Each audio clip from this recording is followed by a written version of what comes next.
तो स्टूडेंट्स हमारे पास जो टोटल फ्लक्स था किसी क्यूब से पास होने वाला वो था हमारे पास फाइव ई बराबर क्यू बटे 6 एप्सिलॉन नॉट।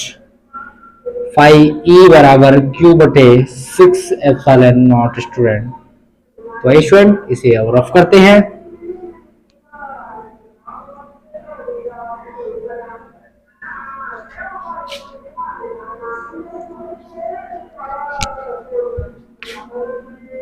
क्वेश्चन हमारे पास 1, यदि किसी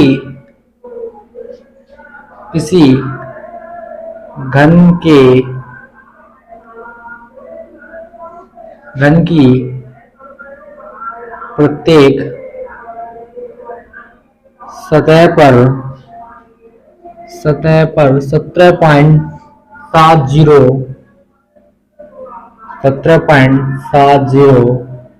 10 की पावर माइनस के 6 कूलाम आवेश है तो घन के प्रत्येक सतह से गुजरने वाला कुल फ्लक्स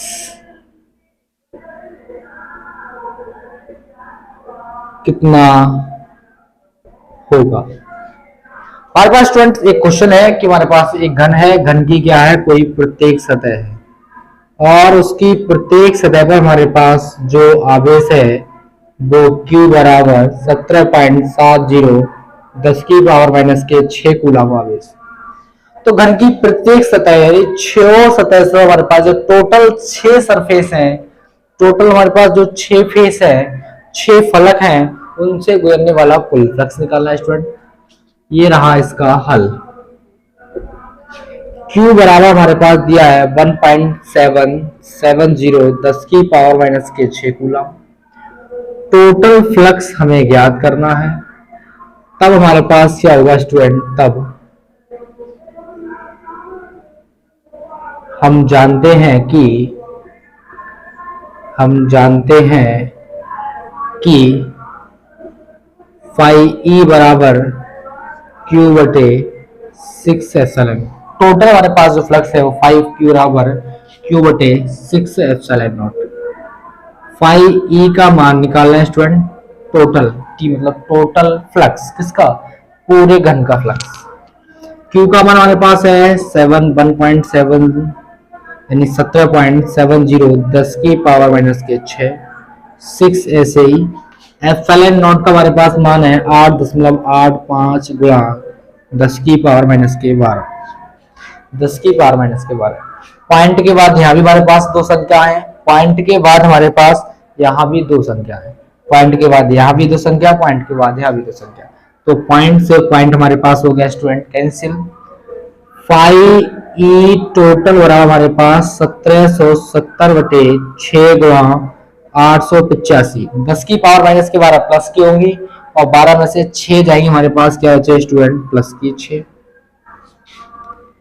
5E टोटल बराबर हमारे पास बचा स्टूडेंट 885 एकम 885, 885 दूनी 1770, तो हमारे पास बचा 2 बटे 6 गुणा 10 की पावर 6। 885 दूनी हमारे पास क्या होते हैं स्टूडेंट 1770 होते हैं। 2 एकम 2 और 2 3 6, तो 5E टोटल हमारे पास आया स्टूडेंट 1/3 गुणा 10 की पावर 6, मात्रक होगा न्यूटन मीटर स्क्वायर बटे कूलम। नोट्स करें स्टूडेंट, इसे नोट्स करें।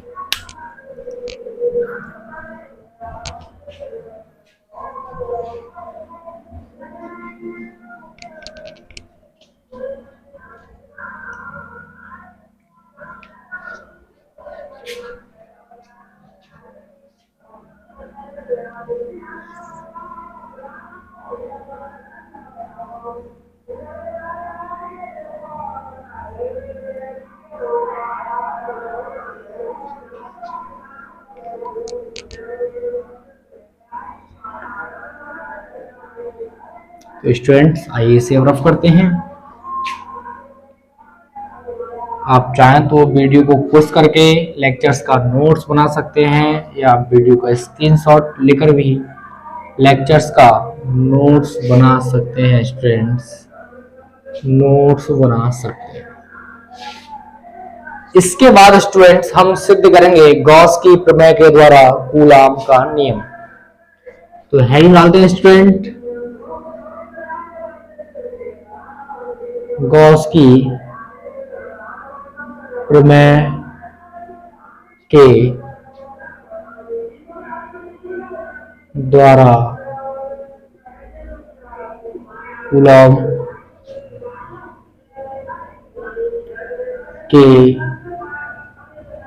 नियम का निगमन।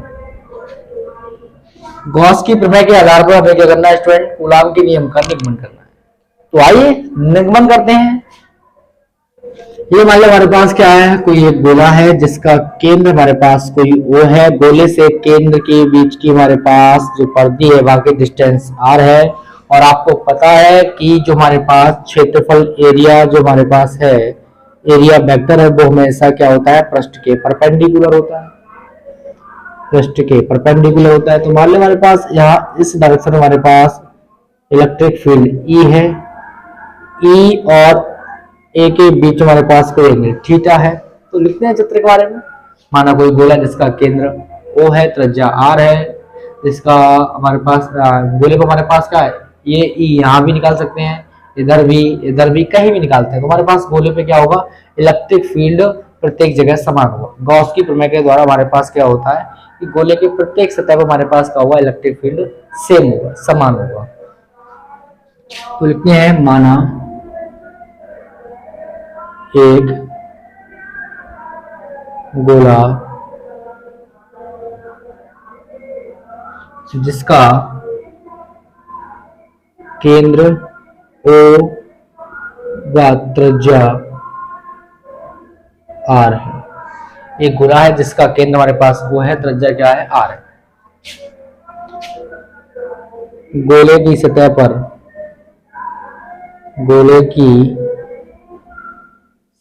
पर इलेक्ट्रिक फील्ड यानी वैद्युत क्षेत्र E समान है। यदि गोले का अल्पांश क्षेत्रफल dA हो, तब वैद्युत फ्लक्स फाई E।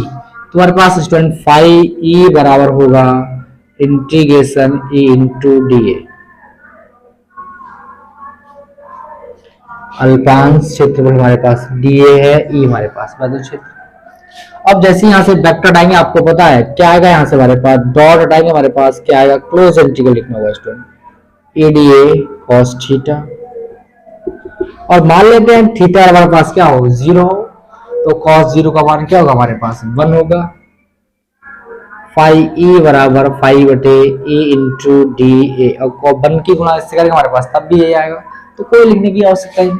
E हमारे पास नियतांक है, नियतांक को स्टूडेंट बाहर निकाल देते हैं। हमारे पास बचा A इंटू DA, समाकलन E समाकलन DA। और पूरे का हमारे पास ये गोला है, ये हमारे पास गोले का क्या है? क्लोज पाथ है। क्लोज पाथ का एरिया हमारे पास क्या होगा? इसका इंटीग्रेशन हमारे पास क्या होगा स्टूडेंट? इस पूरे का हमारे पास इंटीग्रेशन क्या होगा स्टूडेंट? ए होगा। ए हमारे पास क्या है? क्षेत्रफल है। क्षेत्रफल किसका लगाएंगे स्टूडेंट? गोले का। और गोले का हमारे पास जो क्षेत्रफल होता है स्टूडेंट्स,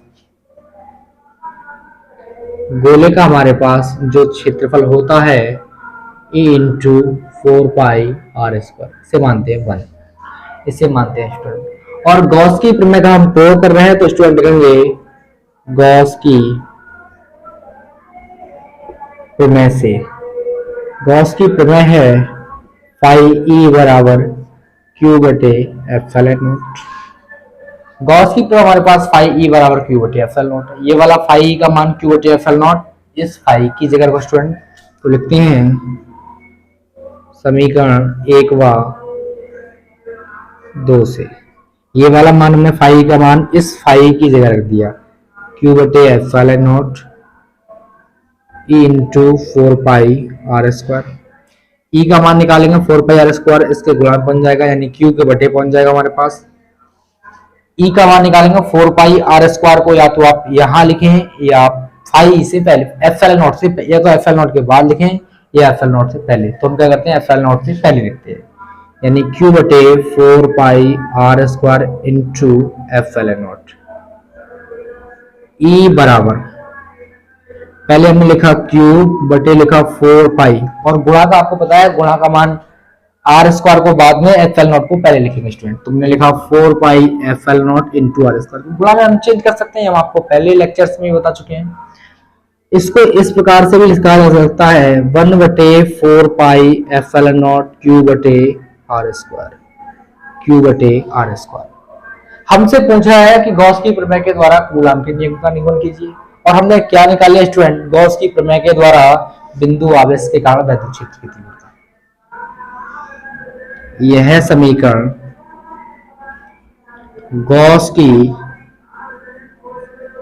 गॉस की प्रमेय के द्वारा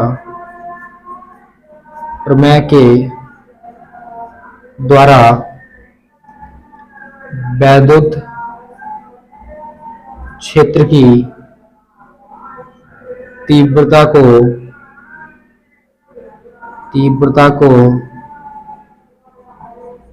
प्रदर्शित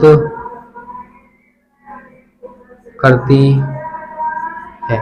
ये हमारे पास जो समीकरण है वो बिंदु आवेश के कारण एक पॉइंट चार्ज के अकॉर्डिंग इलेक्ट्रिक फील्ड इंटेंसिटी को क्या करती है, रिप्रेजेंट करती है। तो स्टूडेंट इसको मैं रफ करता हूं,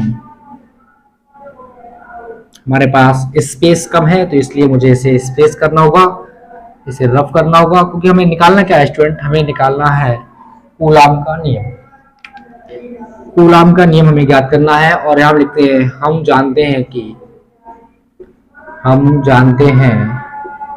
कि इसको मैं स्टूडेंट इक्वेशन देता हूं थर्ड। हम जानते हैं कि E बराबर होता है F upon Q not, the ratio of force and charge that is called electric field intensity, the ratio force and test charge that is called electric field intensity, यानी बल तथा परीक्षण आवेश के अनुपात को क्या बोलते हैं, वैद्युत क्षेत्र की तीव्रता। यहां से जैसे ही फोर्स का मान निकालेंगे एफ एकम एफ, ये हमारे पास हो जाएगा student A into Q naught, E का हमारे पास जो भी मान है वो मान आप ई की जगह रख दीजिए। तो यहां लिखते हैं समीकरण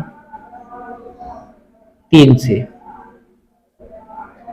एफ ऐसे लिखिए, ई का मान हमारे पास क्या है 1 बटे 4 pi F L naught Q बटे आर स्क्वायर, 1 बटे 4 pi F L naught Q बटे R square into Q not.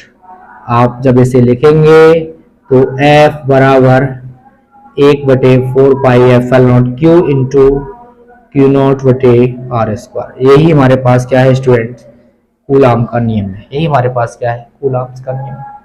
अगर इसे सदिश रूप में लिखना है स्टूडेंट तो आप लिखेंगे F बराबर 1 बटे 4 pi F L naught Q into Q naught बटे आर स्क्वायर इंटू आर एकांक सदिश न्यूटन। नोट्स करें स्टूडेंट, इसे नोट्स करें स्टूडेंट,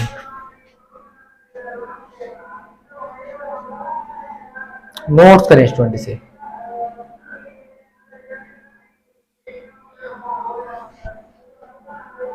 तो स्टूडेंट्स आज के लिए इतना ही काफी। कल हम आपको Gauss law application of Gauss law यानी गॉस के नियम के अनुप्रयोग उसके बारे में डिटेल से पढ़ाएंगे स्टूडेंट्स। तो आज के लिए इतना ही काफी। धन्यवाद स्टूडेंट्स।